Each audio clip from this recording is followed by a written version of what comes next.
une femme qui va préparer, qui va repasser mes habits, c'est tout. Non, non, non, il n'y a pas seulement ça. Tu auras aussi une femme que tu dois aussi nourrir, une femme que tu dois vêtir, une femme dont tu dois prendre soin. Quand elle est malade, c'est toi qui dois l'amener à l'hôpital. Et il y a des gens maintenant, quand ils se marient, ils ne pensent qu'à leurs droits. Tu dois me nourrir. Tu dois préparer pour moi. Mais quand sa femme est malade, il ne l'amène pas à l'hôpital. Tu dois repasser mes habits. Mais quand sa femme a besoin d'un habit, il n'achète pas les habits. Il veut être le mari qu'on sert à table et tout. Mais ce n'est pas le mari aussi qui achète les vêtements, le mari aussi qui amène à l'hôpital, le mari aussi qui pourvoit aux besoins. Le mariage n'est pas fait que des devoirs, il est aussi fait des droits. Certains aussi hommes, quand vous entrez dans le mariage, vous devenez comme des esclaves, où vous devez faire des choses, faire. Non, vous avez aussi le droit d'être honoré, le droit d'être respecté. Amen, hein? Amen. Tu n'as pas que le devoir de payer les factures, l'eau, l'électricité, tu fais des choses, c'est toi qui dois. Mais toi, tes droits, on ne les respecte pas, on t'honore pas, on ne te respecte pas. Non, tu as des devoirs, tu as des droits, tu as des droits et tu as des devoirs. J'aimerais parler à tous les célibataires qui sont ici, qui ne sont pas encore mariés. Bien-aimés frères et sœurs, le mariage c'est pour les matures, c'est pour les responsables. Lorsque tu entres dans le mariage, tu trouveras des responsabilités. Vous voyez, quand on n'est pas marié, elle habite chez elle, tu habites chez toi, bonjour, je t'aime. Mais quand vous habitez dans une même maison, que vous le voulez ou pas, vous commencez à délimiter les tâches, n'est-ce pas? Moi je fais ça, toi tu fais ça. Des fois même sans parler. Chacun sait que moi, mon rôle c'est ça, son rôle c'est ça. Alors il y a certains qui aiment le mariage, mais qui n'aiment pas qu'on départage les rôles. Ils aiment seulement l'amour.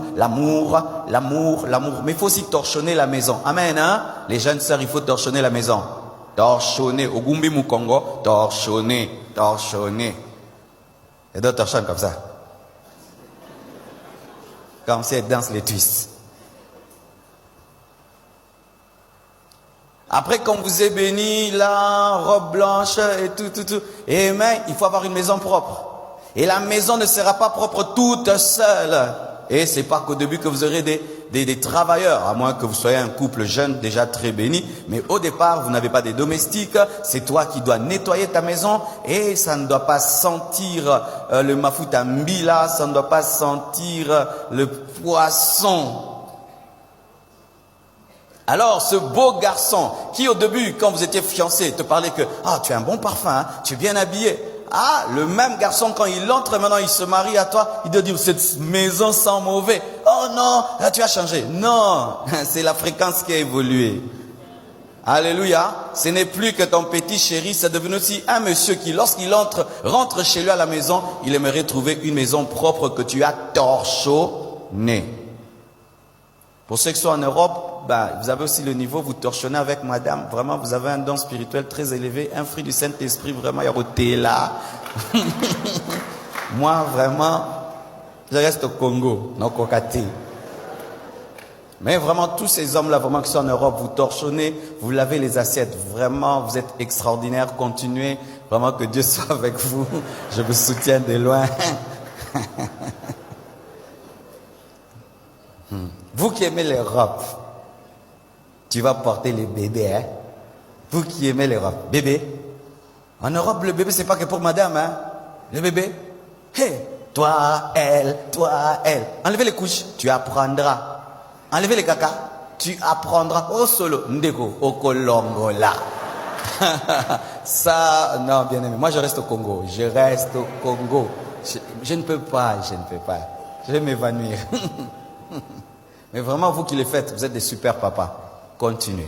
Amen. Responsabilité. Et quand vous lisez la Bible, on dit « Femme, soyez soumise ». C'est l'impératif. La soumission de la femme, ce n'est pas un choix. C'est pas « j'ai choisi d'être soumise, j'ai décidé d'être soumise ». Non, ce n'est pas une option. Tu dois être soumise. La soumission est une obligation dans le mariage. Et que dit la Bible ?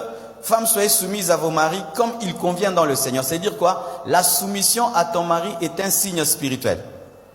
C'est une manifestation d'une maturité spirituelle. C'est pourquoi, chère maman, si tu sers Dieu avec moi, tu n'es pas soumise à ton mari, tu ne peux plus servir Dieu avec moi. Je répète, toute femme insoumise ne peut pas servir Dieu à l'église. Je répète, toute femme insoumise ne peut pas servir à l'église. Elle n'est pas un modèle. Elle n'est pas un modèle. Tu ne peux pas prêcher ici à l'église, tu es prédicatrice à l'église, insoumise à ton mari, tu es modératrice à l'église, insoumise à l'église, tu entends les cantiques, insoumise à ton mari, présidente d'un département, insoumise à ton mari. Qu'est-ce que tu prêches aux femmes? Tu ne peux pas, tu ne peux pas. C'est un signe que tu ne connais pas Jésus, parce qu'il est écrit comme il convient dans le Seigneur. La spiritualité, ce n'est pas seulement prier, chanter, danser, avoir des visions. La spiritualité, c'est être soumise à son mari. Et une femme qui se soumet à son mari est spirituelle. Et une femme insoumise est charnelle. Elle est charnelle, elle est démoniaque. Alléluia. Et la Bible dit, Marie, aimez vos femmes. Impératif. C'est pas que non, j'ai décidé de commencer à t'aimer. Non, tu épouses une femme, tu dois l'aimer. Amen, hein? Tu dois l'aimer. Et ce qui est bizarre, certains hommes, c'est comme si ils recherchent la femme de leur vie en étant mariés.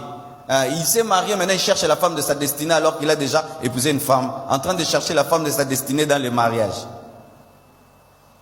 Tu ne peux pas dire quand tu es marié que ces derniers temps je ne t'aime pas. Tu dois aimer, c'est obligatoire. Nana tinda ki obalai. Alléluia. C'est vrai. Cette femme ne s'occupait pas de toi. Est-ce qu'elle te saluait? Elle te causait? Elle ne te cherchait pas? Tu la cherches. Tu la cherches et tu la dragues. Tu la dragues. Des cadeaux, des cadeaux, des cadeaux. Tu insistes, tu insistes. Et puis elle te dit oui. Et puis, je t'aime pas. Oh, Ndego. Sois conséquent. C'est toi qui as commencé. Tu aimeras ta femme. Impératif. Soumission impératif. Amour impératif également. Et maintenant la Bible dit, ne vous aigrissez pas contre elle, car il est possible que dans le mariage, l'aigreur s'installe. L'aigreur, c'est quoi? C'est le changement de goût. Quelque chose qui était sucré qui devient acide. Quelque chose qui était bon qui n'est plus bon. C'est toujours la même chose, mais il y a le goût qui a changé. Et il est possible dans le couple que l'aigreur puisse s'installer à cause de plusieurs choses dont j'avais déjà parlé et aujourd'hui je vais continuer. L'aigreur est due des fois à une perte de séduction et d'attirance physique et psychique. Lorsque ton mari cesse de t'attirer, ta femme cesse de t'attirer physiquement, du coup, l'aigreur entre dans le couple. Tu vois ta femme nue, ça te dit rien. Tu vois ton mari nu, ça te dit rien. C'est comme si c'était un bébé, quoi. Tu vois les bébés quand ils se lavent, ça nous fait quoi? Ça ne fait rien. Et il y a certains couples qui sont là, mariés.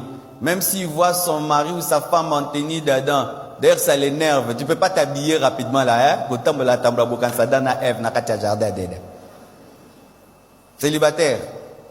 Il y a des célibataires qui disent, oh, jamais. Non. Qu'est-ce que le pasteur, qu'est-ce qu'il dit là? Marie-toi. Si dans votre mariage, vous m'écoutez, l'autre est en tenue d'Adam, ça ne te fait rien, ça ne te dit rien. Il y a quelque chose, une maladie qui a commencé. Vous n'êtes plus attirés l'un par l'autre. Si pour vous unir, il faut vous chamailler d'abord. Il faut des revendications vraiment dont Botombo qui fait quota. C'est terrible. Certaines femmes commencent à dormir avec des culottes en jean. Ah oui, des ceintures en cuir. Kamikaze, blindées comme tout. Quand elle s'habille, c'est comme si elle va se battre. Elle porte des jeans et des jeans et des jeans et des collants. Et tu es marié. Et tu es marié. Maman, c'est ce que tu fais là.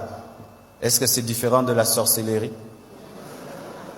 Tu épouses un homme, tu dors à côté de lui, mais tu es habillé en jean, collant, ceinture très bien fermée.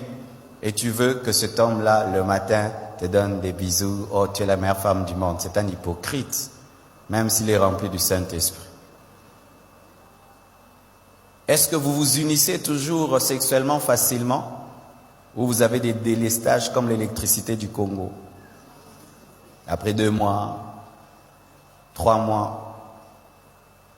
Et sans parler que du physique, le psychique. Est-ce qu'il y a une attirance psychique? C'est-à-dire, est-ce que l'autre te manque? L'autre te manque. Sa présence te manque. Quand vous étiez des célibataires, la présence de l'autre te manquait. Mais tu peux faire 1 mois, tu ne vois pas ta femme, ça te fait rien. 1 semaine, tu ne causes pas avec elle, ça te fait rien. Vous pouvez passer toute la journée dans une même maison, vous n'échangez absolument rien du tout. Et ça ne te manque même pas. Mais quand tu es célibataire, tu téléphones, tu es où? Je voulais seulement entendre ta voix. Maintenant, sa voix t'énerve. Vous êtes malade, il y a un problème. Parce que lorsqu'on s'aime, on est attiré physiquement et psychiquement. Même psychiquement. C'est-à-dire, tu n'as pas besoin d'elle physiquement, mais sa présence, lui parler seulement, l'écouter, causer, te donne la joie et la paix.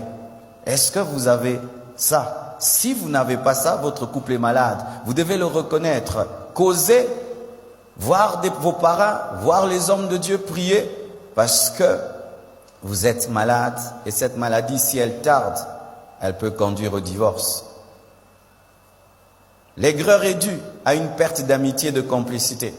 Je dis toujours aux gens dans le mariage, ne cherche pas une femme à épouser ni un homme à épouser. Cherche un ami ou une amie à épouser. Alléluia. Épousez vos amis. Épousez vos amis.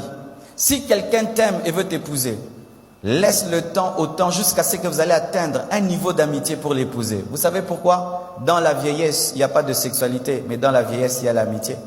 Imagine que vous vieillissez ensemble jusqu'à 70 ans, 80 ans. Ah, qu'est-ce que vous allez faire? Hein? Amen. Si causer. Maintenant, tu vieillis avec quelqu'un Koutoukou, Azamastaté. C'est quand vous voyez des vieillards, la femme, son mari est vivant, elle va vivre chez ses enfants, elle est son mari. Pourquoi? Il n'y a pas d'amitié. Mais quand vous voyez 2 vieillards qui sont des amis, ils vivent ensemble jusqu'à la fin. Si l'un meurt, l'autre suit. Vous connaissez ça? Est-ce que ton mari est ton ami? Est-ce que ta femme est ton amie? Voici comment tu vas le savoir. Si tu es plus à l'aise avec un ami plus que ta femme, elle n'est pas vraiment ton ami. Si dans ta vie il y a quelqu'un, un ami ou une amie avec laquelle tu es très à l'aise, tu dis tout, tu ne caches rien. Quand il vient, tu le vois, tu es super à l'aise, mais dans la présence de ta femme ou de ton mari, tu es différent, ce n'est pas ton ami. Mon meilleur ami, ma meilleure amie, c'est ma femme. Il n'y a personne, à part Jésus, le Saint-Esprit, avec qui je suis aussi à l'aise que ma femme. Il n'y a personne, même pas mon père, ma mère, mes frères, mes sœurs, donc personne. Je peux passer toutes mes journées avec elle, du matin jusqu'au soir, 1 mois, on cause, on rit. Le jour que cela ne sera plus, il n'y a plus d'amour. Est-ce que vous êtes des amis? L'amitié est différente de la collaboration. Certains mariés deviennent des collaborateurs, surtout lorsque vous faites des affaires ensemble. Vous voyez comment ils causent. Ils parlent des prix, d'argent, est-ce que tu as acheté ça, c'est comment. Alors leur causerie c'est autour de l'argent, des marchandises, mais leur causerie n'est plus autour d'eux. Et je bénis Dieu parce que mon épouse m'avait aidé, parce que comment je l'ai épousée, j'ai voulu faire d'elle ma collaboratrice dans le ministère. Donc c'était les âmes, l'église qui était des mamans, c'était comment. Un jour, m'a dit, non, aujourd'hui on ne parle pas des mamans. Oh. Maintenant l'église, non, aujourd'hui on ne parle pas de l'onction, on parle de nous deux. Ah oui, j'ai compris que je voulais en faire ma collaboratrice, alors qu'elle ne s'est pas mariée à moi pour être ma collaboratrice, d'abord pour être ma femme, ensuite ma collaboratrice.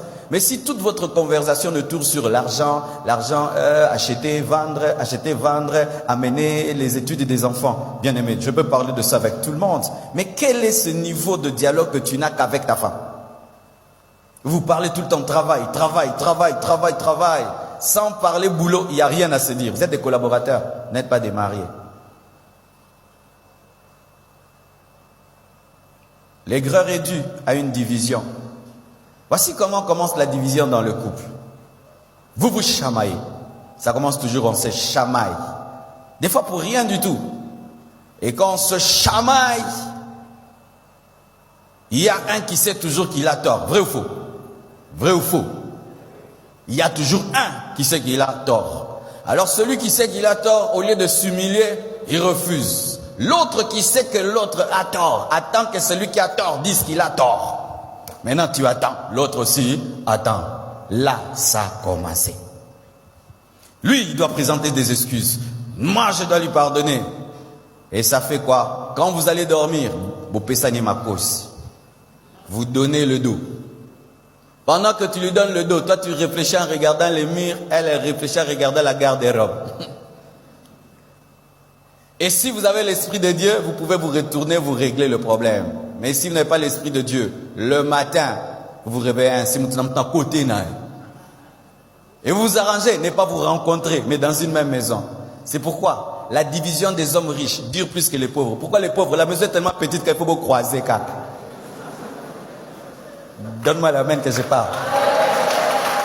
Mais quand vous êtes riche, tu peux être dans le salon des femmes pendant qu'elle est dans le salon des garçons. Et tu peux être dans le balcon pendant qu'elle est dans le grand couloir. Mais les pauvres, une chambre, une seule douche. Beaucoup tanaraka. Yangomoni ba pauvre ba yoka namba unke batambo. Vérité?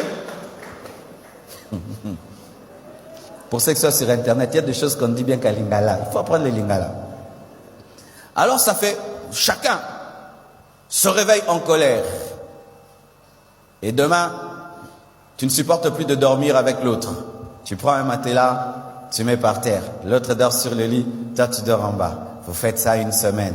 Après, tellement que vous ne vous entendez pas, vous ne voulez plus vous croiser, l'un décide encore. Lui quitte vraiment la chambre. Il va dans le salon ou dans la chambre des enfants.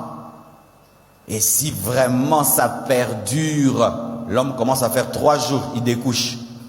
Et après, un jour, le divorce. Mais ça a commencé une nuit. Réglez vos problèmes à temps. Réglez vos problèmes à temps. Tu vois ce que tu appelles petit problème? Ce n'est pas un petit problème. Derrière ce petit problème, il y a un divorce. Règle-le à temps. S'il se gangrène, ça peut amener une amputation. Et d'autres, la rébellion. La femme s'est mal décidée d'être rebelle, a changé. On m'a trop dominé dans cette maison. L'émancipation de la femme. Parité. Au tchenga penaché. Au lobby nga lobby. Décision. Tu sens que la femme qui était douce commence à répondre. C'est la rébellion. Il y a une rébellion sans armes dans ta maison. Tu punis les enfants. Ne regardez pas la télé. Elle dit regardez. Personne ne sort. Allez jouer au jardin d'Éden. Voici encore quelque chose que j'aimerais dire aux parents. Ne faites jamais ceci. Tu punis un enfant, madame punit l'enfant, papa tu viens, tu enlèves la punition. Maman, monsieur punit, madame vient et change la punition. Les enfants sont des grands psychologues, ils vont découvrir qu'il y a division entre vous deux. Ils vont commencer à se jouer de vous. Ce sera du genre, tu dis plus de télé. Et puis ils vont pleurer chez maman. Maman, je m'ennuie, je veux regarder Tiji. Ok, va regarder Tiji. Et toi qui as mis la punition, qui as puni. Pourquoi tu regardes la télé? C'était maman qui avait dit que je regarde. Maintenant tu ne veux pas parler du mal de maman devant l'enfant. Azuyo. Et tu as comme psychologue et politicien. Les enfants, ce sont des grands esprits dans des petits corps. Faites très attention aux enfants. La rébellion, où la femme décide, je ne veux plus préparer, lui-même va préparer. Je ne veux plus rien faire. Tu vois, mets les pieds sur la table. Tu parles, elle parle. Maman, tu es démoniaque. C'est démoniaque de décider, de commencer à manquer du respect à ton chef. C'est même pas que ça vient naturellement, non. C'est une décision que tu as prise. C'est pourquoi éviter d'avoir des mauvais amis. Amen, hein? Un homme sage ne veille pas que sur sa femme, il veille aussi sur les fréquentations de sa femme. Car si ta femme fréquente des femmes rebelles, elle deviendra rebelle. Parce que souvent les rebelles viennent en coalition. J'ai rien dit. Amen.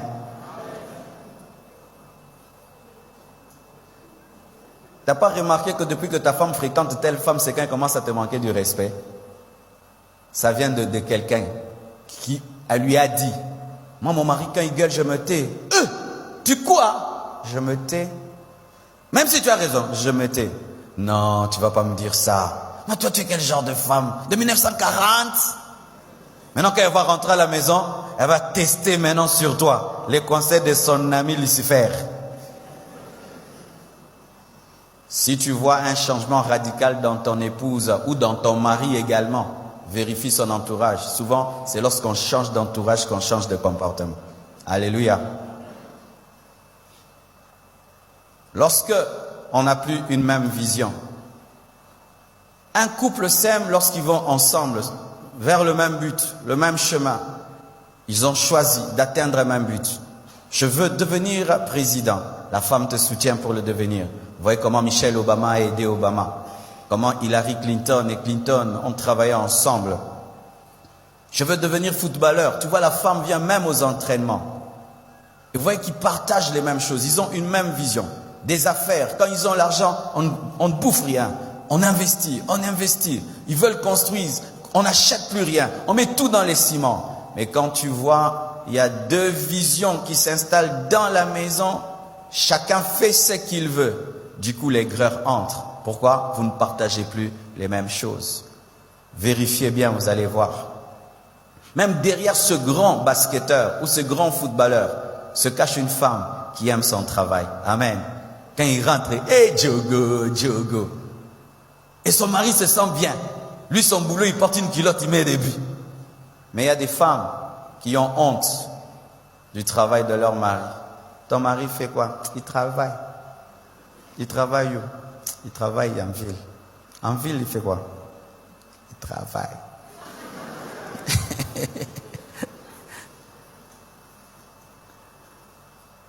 Vous savez, quand j'étais célibataire, j'ai eu de tels problèmes. J'ai failli épouser une fille. Ben, c'est mon passé, j'ai failli. Ben, c'est ce qu'elle m'a dit. Elle est venue chez moi, elle a regardé ma maison. J'étais vraiment un pauvre pasteur. Pauvre pasteur. Elle a regardé, yo, c'est tout ce que tu as.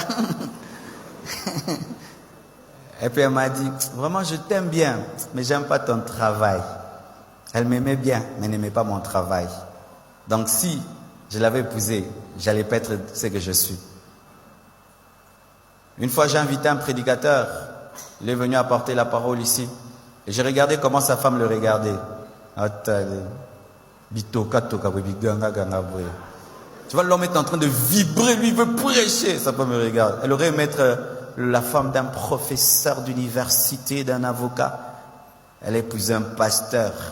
C'est pourquoi un conseil à vous, prédicateur, si tu veux te marier, il faut tester si ta fiancée est fière de ton travail. Tu sais comment?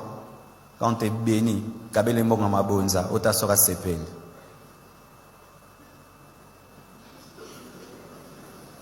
Donne-moi la main.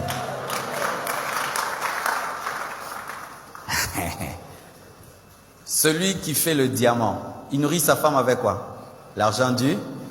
Celui qui vend du pain, il nourrit sa femme avec quoi? Celui qui prêche l'évangile, il nourrit sa femme avec quoi?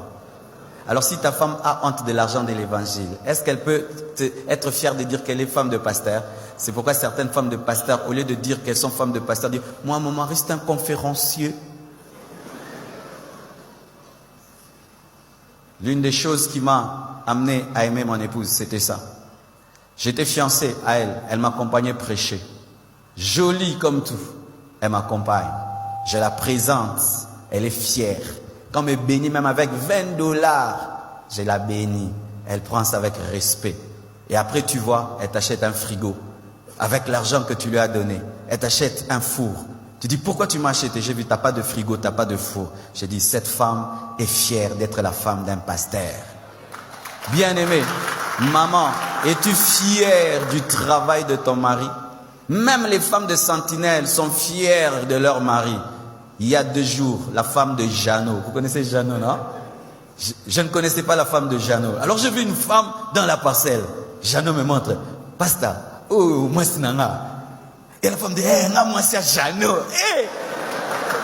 Mais toi, ton mari, il travaille à Vodacom à Tigo. Mais tu as honte de lui. Tu as un problème, maman. C'est toi qui es en train d'ensorceler ton mari.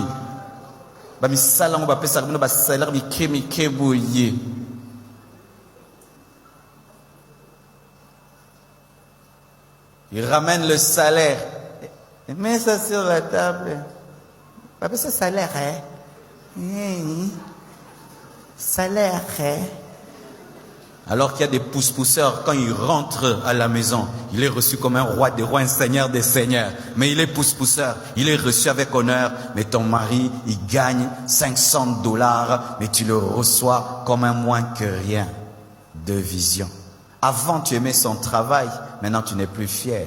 Et même dans l'autre sens pour ta femme, car des fois Dieu peut élever ta femme plus que toi. Quand est-ce que les femmes ont des problèmes? Dieu l'appelle au ministère, son mari n'est pas d'accord. Dieu l'appelle à chanter, et puis elle a maintenant un succès planétaire, son mari est jaloux. Dieu appelle sa femme aux affaires, et maintenant elle gagne beaucoup d'argent, et il n'est plus d'accord. Division dans la vision, et c'est la mort. J'ai vu ça aussi dans un couple. À chaque fois qu'on frappait à la porte, on ne disait jamais je cherche papa. Coco, je cherche maman. Coco, je cherche maman. Imagine, tu entends ça 50 fois par jour. On ne te cherche jamais. On cherche toujours ta femme et on te respecte par ta femme. C'est quand tu dis que tu es le mari d'eux qu'on te salue. Faut en témoin. C'est pourquoi ma sœur, n'épouse jamais un homme complexé. Complexé face à ton intelligence déjà. Tu n'as même pas encore gagné de l'argent. Rien que ton intelligence le complexe. Maintenant, quand à ton intelligence, Dieu va ajouter l'argent, tu deviens député, tu es connu, tu épouses un tel homme petit comme ça. Il ne faut pas l'épouser, il est trop petit pour toi. Il est trop petit pour toi. N'épouse pas un homme qui est complexé par ton intelligence, par tes talents. Parce que lorsqu'à tes talents, Dieu va ajouter la richesse, la gloire. Cet homme-là ne te supportera pas et il y aura division. Il voudra te ramener à son niveau pour se sentir bien. C'est pourquoi ma fille n'épousera pas n'importe qui. Je dois causer avec toi. Nous-mêmes, on doit causer entre nous. Si je sens que tu es un complexé, tu ne peux pas l'épouser. Pourquoi? Les complexés ont toujours tendance à rabaisser les autres. Pourquoi? Aza tellement assez qu'il faut qu'ils soient assez. Donne-moi un amen. Vous savez qu'un grand homme reconnaît les qualités de sa femme là où sa femme est plus que lui. C'est la grandeur. Moi, il y a des domaines, ma femme me dépasse. Elle me dépasse. Côté Coca-Cola, allez Kinga. Acheter des choses. Ah, elle est terrible. Traiter les problèmes de cette terre-ci. Les problèmes de cette terre. Ah, elle me dépasse. Moi, donne-moi les choses du ciel. Moi, je suis l'armée du ciel, elle l'armée des terres. Il y a des choses, si tu viens seulement, je dis, pas moi, Blanche. Traite avec eux. Moi, j'ai des choses où je suis fort, elle est forte. Je reconnais. Et Bominga, Nakufi, Talangayo, Nazamakasi papa, Nakufite. Mais toi, ta femme n'a pas de qualité, elle n'a que des défauts. C'est toi l'omniscient, l'omniprésent, Ah, vraiment, pourquoi tu t'es marié? On se marie lorsqu'on sent qu'on n'a pas tout. N'épouse jamais un homme dans la présence de qui tu te sens rien. N'épouse jamais un homme dans la présence de qui tu ne te sens rien. Tu ne sers à rien. Épouse un homme qui te valorise, ou il te fait sentir, j'ai un vide. Mais toi, si tu viens là, tu vas le combler. Épouse-le. Tu te sentiras valorisé. Même un roi se sentait seul. Il a cherché même une orpheline.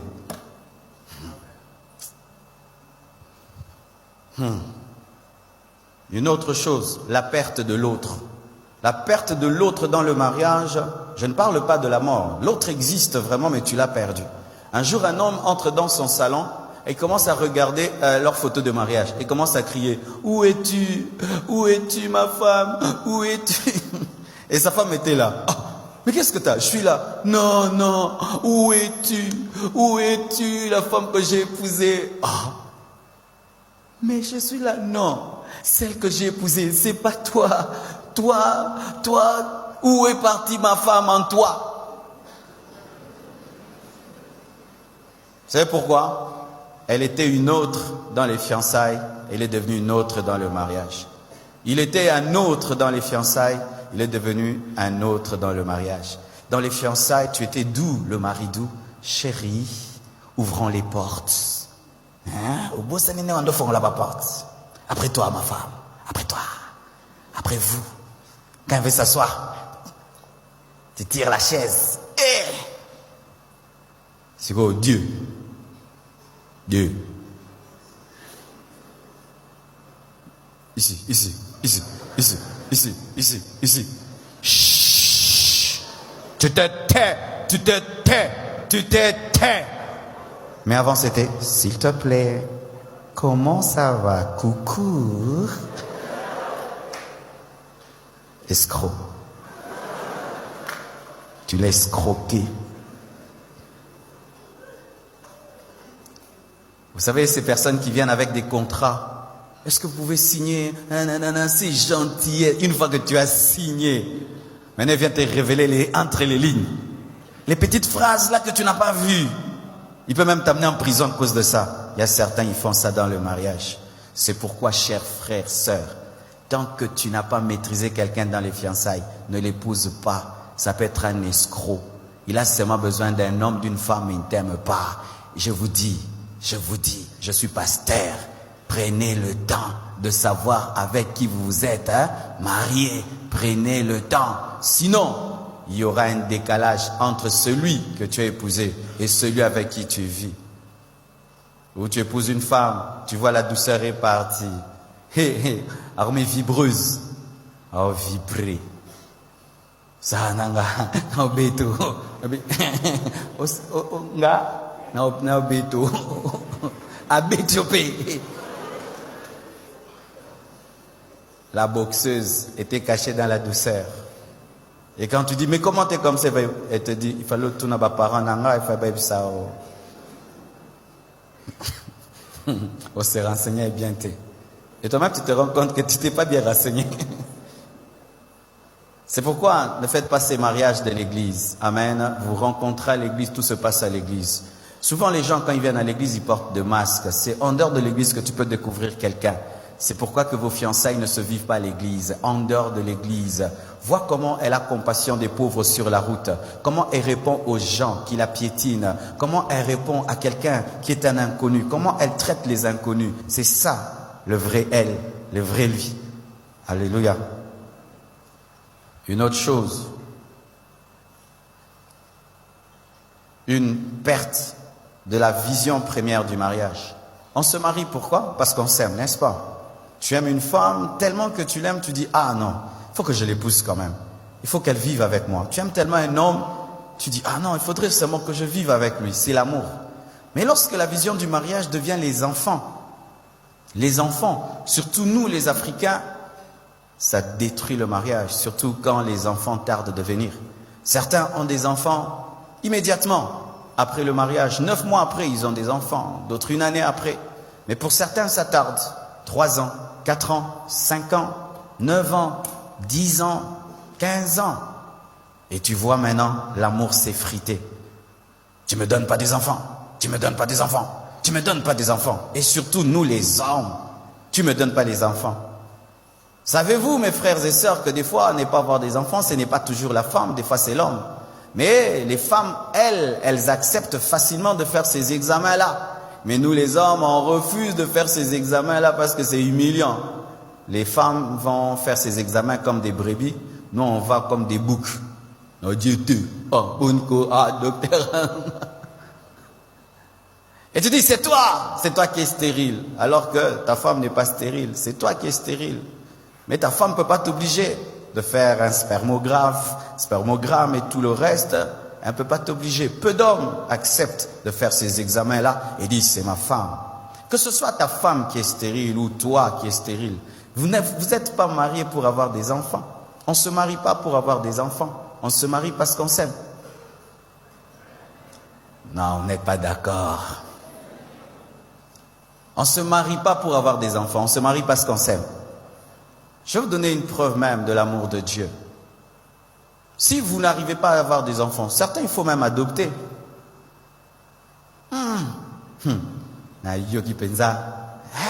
Quel manque de foi. Mais Dieu nous a adoptés. Dieu n'a eu qu'un seul enfant, Jésus. Nous tous des enfants adoptifs. Nous tous, nous sommes des enfants du diable, adoptés par Dieu. Qui est né dans le péché? Qui est enfant de Dieu? Tu es un fils du diable, adopté par Dieu. Mais il t'a donné le même pouvoir que son fils Jésus, sans problème. Alléluia. Et vous savez, le jour que j'ai découvert que l'un de mes auteurs préférés, Derek Prince, il a eu 2 femmes. La première est morte et la deuxième, il a épousé une deuxième. Et avec les 2, il n'a jamais eu d'enfants. Mais il a adopté des enfants de presque toutes les races. Il avait des Cambodgiennes et tout, il avait toutes les races chez lui à la maison. Ça faisait waouh. Waouh. Il faut m'enculer en moko.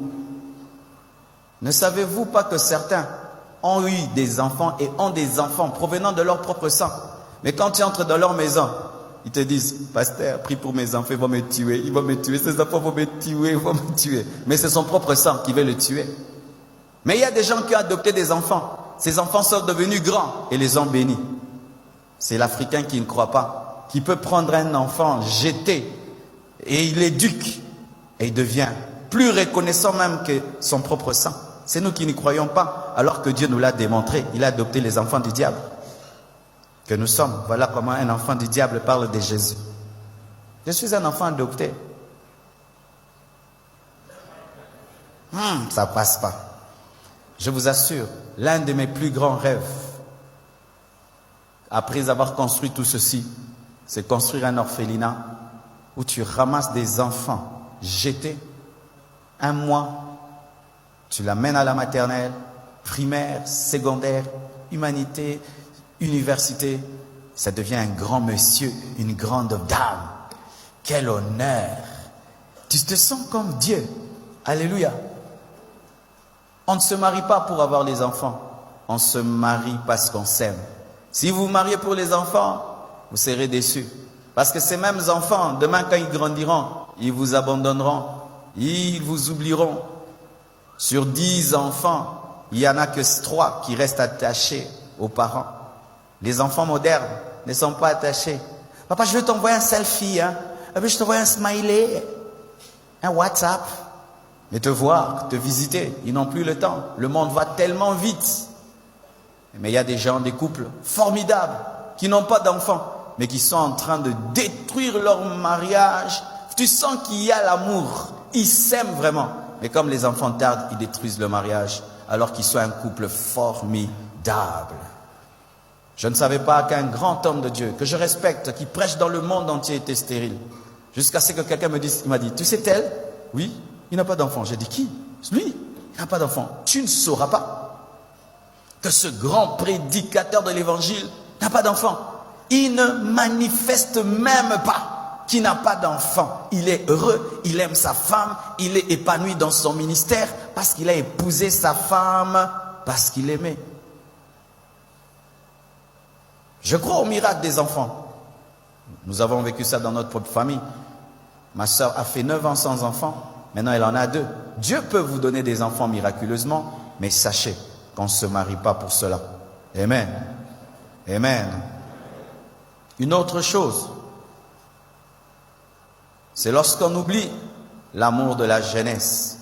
L'amour de la jeunesse. Papa, j'aimerais un peu que tu rentres en arrière et que tu te rendes compte que toutes les filles du quartier ne voulaient pas t'épouser. C'est seulement ta femme qui t'avait accepté tellement que, hey, vous allez bien t'aider. Sérieux. Et cette fille a accepté. Ce garçon que toutes les filles du quartier rejetaient, elle a dit quand même je l'aime. Et quand vous êtes mariés, tu n'avais pas de chaise. Tu n'avais qu'un étoko et 4 chaises en plastique. Et cette femme a cru en toi, elle t'a aimé. Mais aujourd'hui que tu es devenu un grand monsieur, tu aimerais une femme de ton genre, de ton niveau. Alors qu'elle s'est rabaissée à ton niveau, maintenant que toi tu es monté à ton niveau, tu n'as plus besoin de cette femme qui s'est rabaissée à ton niveau. Quelle ingratitude! Tu as fait la cour à ta femme pendant 2 ans. 2 ans! Elle disait non et non. Et enfin elle dit oui. Et tu as oublié l'amour de la jeunesse. C'est lorsqu'on oublie facilement que le couple se détruit. C'est pourquoi j'aimerais dire aussi à tous les célibataires qui sont ici, avant le mariage, créez une histoire. Une belle histoire avant le mariage garde le mariage. Lorsque vous n'avez pas une belle histoire avant le mariage, des fois, c'est du genre des frères qui aiment ces choses. Ma soeur, j'étais en train de prier et le Seigneur, Angélique, m'a dit que tu es la femme de ma vie. Quel est ton avis? Oui. Ça, c'est quelle histoire d'amour? Même quand vous voudrez raconter ça à vos enfants, vous aurez honte. Alléluia. Mais il faut raconter, votre maman, elle m'a chassé, j'ai fui, mais je le disais, alléluia. C'est pourquoi, chers frères, des fois acceptez le non, parce que le non d'une femme peut cacher le oui.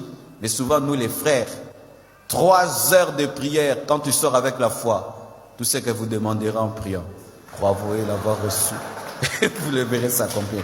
J'arrache son cœur au nom de Jésus. J'arrache son oui au nom de Jésus. Ma sœur, alors que je priais, le Seigneur me dit, par une voix audible, que tu es la femme de ma destinée. Alors attention à ta réponse. Tu risques de rater le Joseph de ta vie. Mais ayez de belles histoires. Un non qui devient oui, un oui qui devient non, et puis oui, et oui, non, non, oui, oui, non, non, et puis oui. C'est beau. Vous en parlerez quand vous allez vous marier. Parce que sinon, vous n'aurez aucune histoire à vous raconter. C'était comment Andimaki.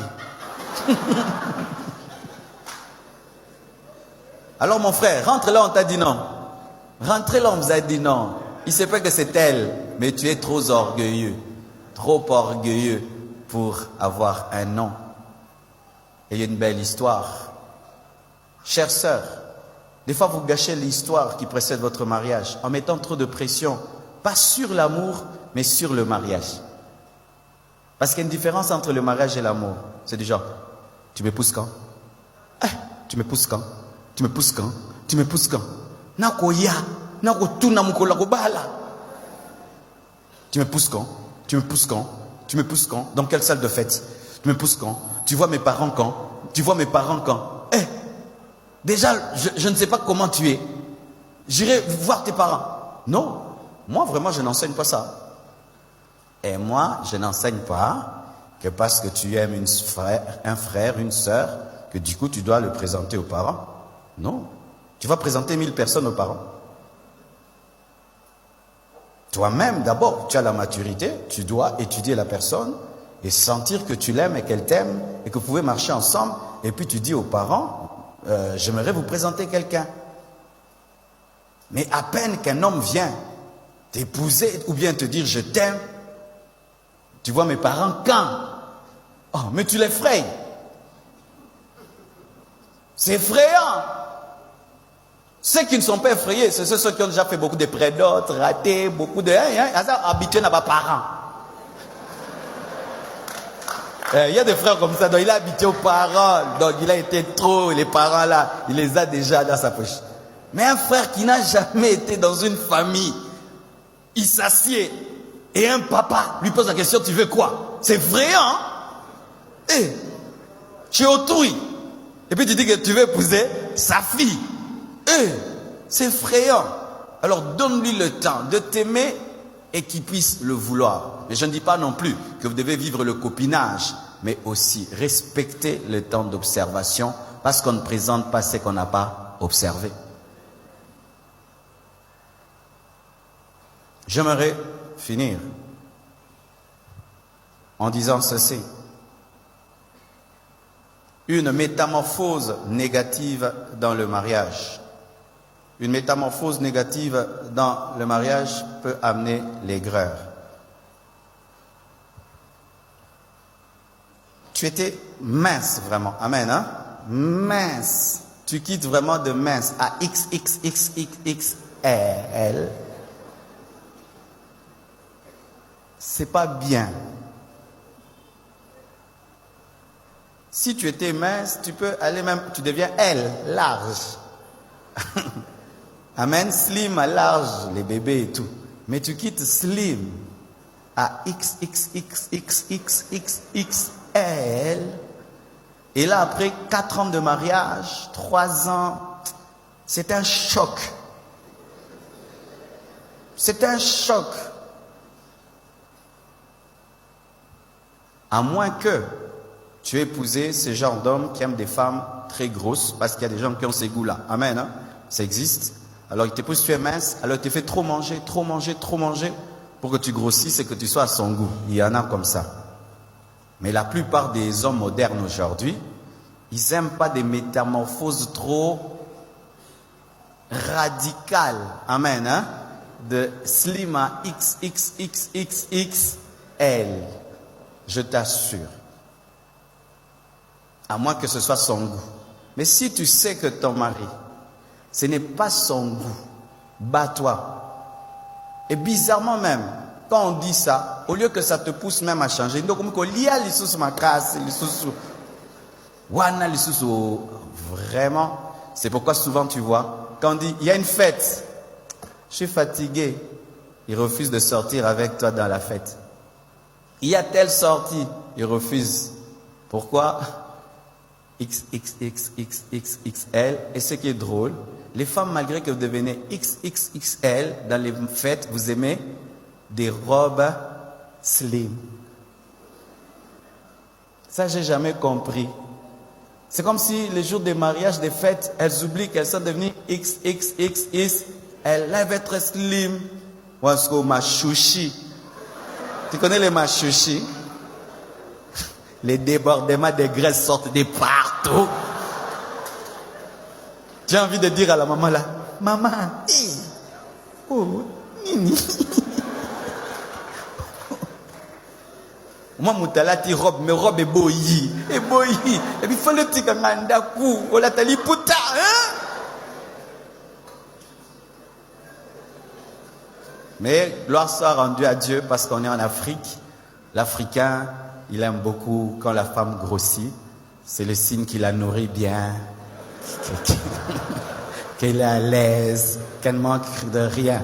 Mais si tu épouses un blanc, ma sœur, si c'est un blanc que tu épouseras, ne faites pas ça chez vous. Que Dieu vous bénisse abondamment.